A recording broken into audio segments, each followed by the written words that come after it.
How did it feel to catch him with his best punch, but you were talking to him with his best punch? Don't look with a hooker.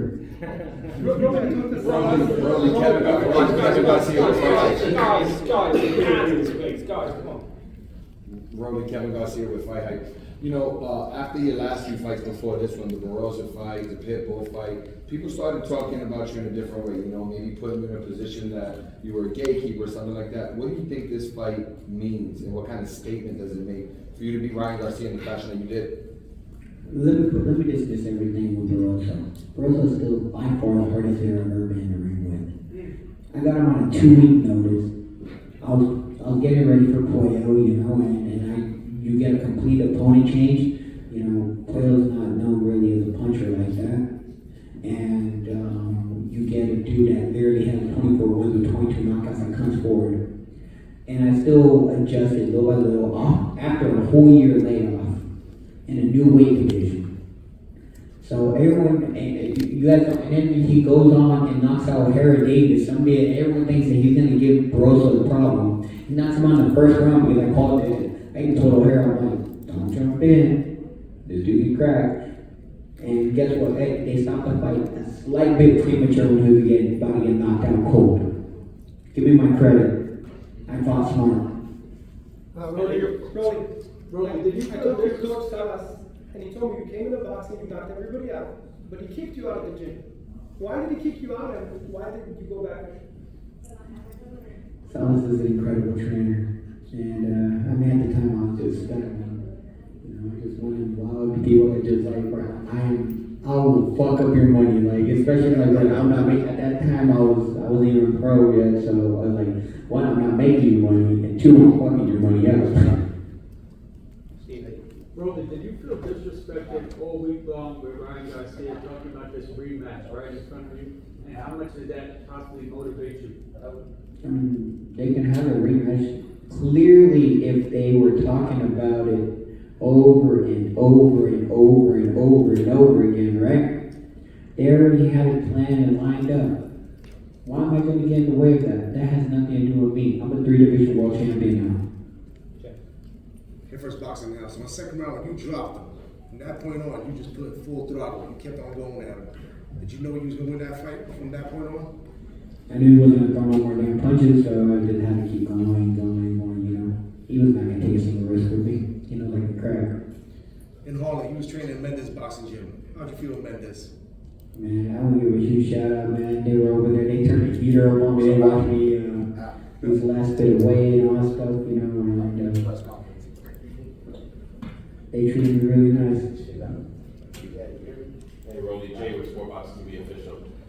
So before the fight, a lot of fight fans asked you what you wanted, and you wanted to see until after the fight. Now that it's over, what do you want? Who do you want next? I don't care what happens next right now. The only thing I care about is going on a nice vacation. Oh, my man. Ready to ride him down front. What was the game plan going into this fight? I'm not going to give you guys a hint into the secret to meeting him. Were you looking for that hook? Did you set that up intentionally, or is it a Well, he opens up every time he throws the hook, so you see him throwing more hooks after that. After you knocked him down, He did not throw any more hooks after that, because that was his money punch.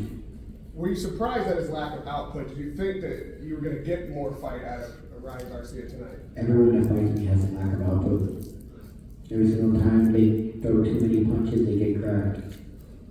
And lastly, you're very gracious about the rematch with Haney and Garcia, but what do you feel like you deserve, you've earned tonight, a payday for yourself, another title shot? What are you looking at? I don't box for money. I box to be world champion, and I just did it 3 times. Woo! And looking for a fourth? Of course. Where do you see that coming? We gotta see. Just be patient. Rolly, I just wanted to ask you a question I had asked Ryan. You know, there was a lot made about like Tank Lamont's history going into that fight and what that outcome could be like based on that. There was also a lot made about you and Ryan's history. You know, the sparring tape or whatever it was a big topic. How much do you think your history played into your victory tonight? And how well did you know Ryan? And was there anything that you were still like taking advantage of that you remember from the last time you guys were in the ring? If me and Ryan had 0 history, he would have got knocked out cold. He knew better than to come at me throwing punches. You've always been a guy that, you know, you want to fight the best guys out there. For Ryan, for Tank, you want to fight the best guys. WBA did say that winner of this fight would be in a position to fight Jerome Ennis when he takes care of, you know, any mandatory, so when he wins. Is that a fight where it's just like, yeah, I want to fight him? He's probably the best guy at 147. Let's get it over. There's a lot of fights, man, that can be made. But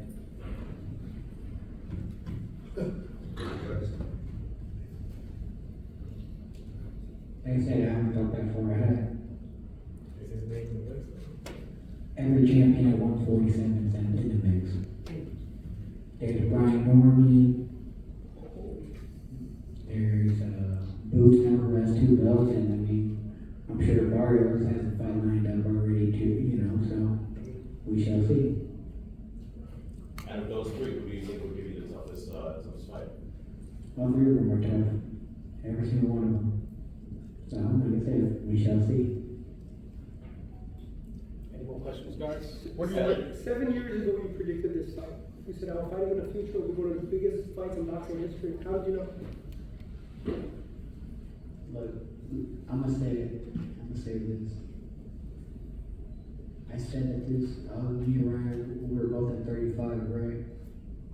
And everyone's like, oh, you guys are making a fight. I'm like, hell no. He's like, well, what about 49? I'm like, fuck that, no need to do this. So we went up to, and I said we were gonna make it a 147. It's gonna be the biggest fight in boxing history. This is by far the most attended fight in boxing history. How would you analyze Devin Haney's performance tonight? Did he just run? I don't know, but like, I'm trying to warm up for a fight, but I don't need to be falling asleep. Does this change your opinion of the rematch between Haney and Garcia? I don't care about the rematch, but you keep bringing it up. I don't care. Rolly, talk about just the feeling of redemption. You know, Ryan mentioned that your chin hasn't been the same since Gervonta. You know, obviously a big fight with Gervonta, a big fight with Pitbull didn't go your way, and now, I you know, mean, this clearly big fight. both those fights I was completely weight trained. Gervonta was completely weight trained. I'm sure you guys all saw me, and then at 140, my body clearly outgrew that weight division as well. When I was a 35 pounder, I should have been a 40 pounder. When I was a 40 pounder, I should have been a 47 pounder.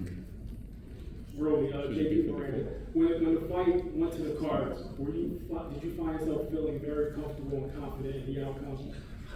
I mean, who was the one that was happy after the fight? And who was the one that looked all sad?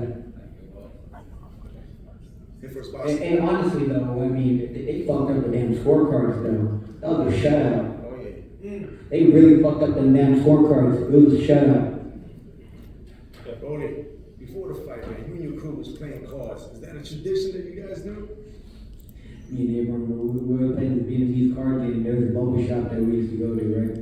And the owner was Vietnamese, so he showed us how to play this Vietnamese card game called 13, and we were playing it for years, you know? Last question, You were a lone PBC fighter today. Was there any added pressure to be, the sort of representative of that promotional company?